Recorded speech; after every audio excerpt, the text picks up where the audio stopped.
Thank you, Ms. Hogan, for coming over today and for your testimony. I was wondering if you're pro-choice.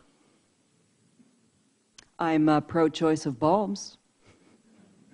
Well, actually, that's the point. And the point is that most members of your administration probably would be frank and characterize themselves and up front characterize themselves as being pro-choice for abortion, but you're really anti-choice on every other consumer item that you've listed here, including light bulbs, refrigerators, toilets, you name it. You can't go around your house without being told what to buy. You restrict my purchases. You don't care about my choices.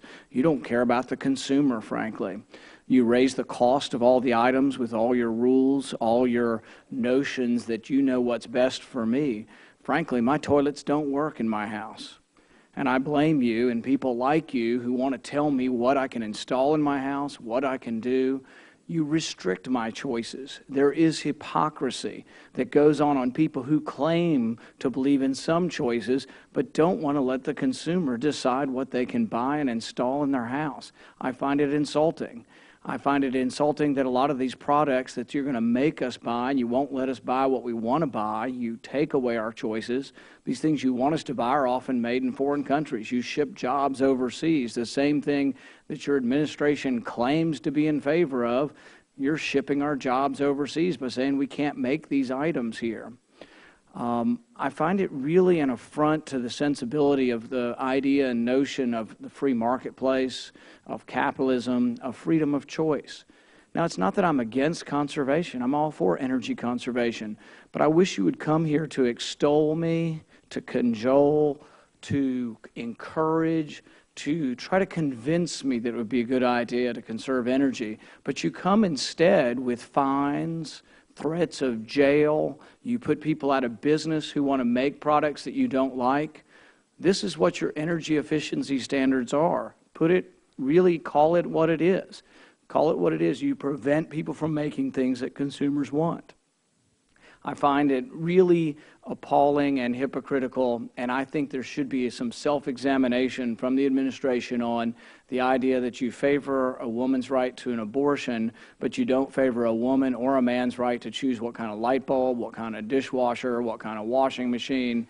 I really find it troubling, this busybody nature that you want to come into my house, my bathroom, my bedroom, my kitchen, my laundry room.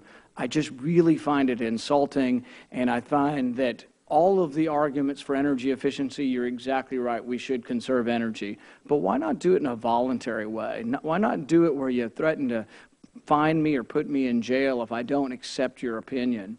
In America, we believe in trying to convince our neighbors, but not trying to convince them through the force of law, and I find this antithetical to the American way, and I'd appreciate your response.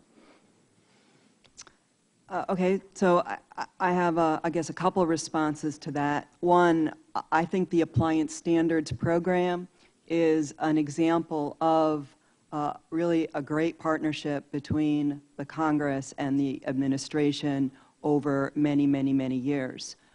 So much of what we are implementing really had its genesis in bipartisan bills that had been put forth at a number of different points over the history of this country for the last 30 to 40 years. But you restrict our choices, correct? And I really do not believe that the appliance standards end up restricting personal choice. I think they I can't buy the old light bulbs. That restricts my choice on buying. Well, my view is what you want is lighting, right? And I can't buy a toilet that works. I can help you find a toilet that works. Are you going to pay for it?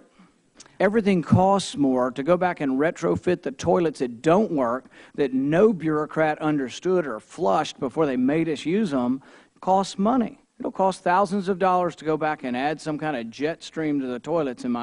We don't even save money. We flush them 10 times. They don't work. But the thing is, you busybodies always want to do something to tell us how we can live our lives better. Keep it to yourselves. Try to convince us through persuasion, but don't threaten to put us in jail or put us out of business if we don't accept your way of thinking. Were you asking for another response, or should I go ahead with my question? I was kind of just enjoying, I've been waiting Well, for 20 years to talk about how bad these toilets are, and this was a good excuse Well, today. Thanks. I'm sorry about your toilet.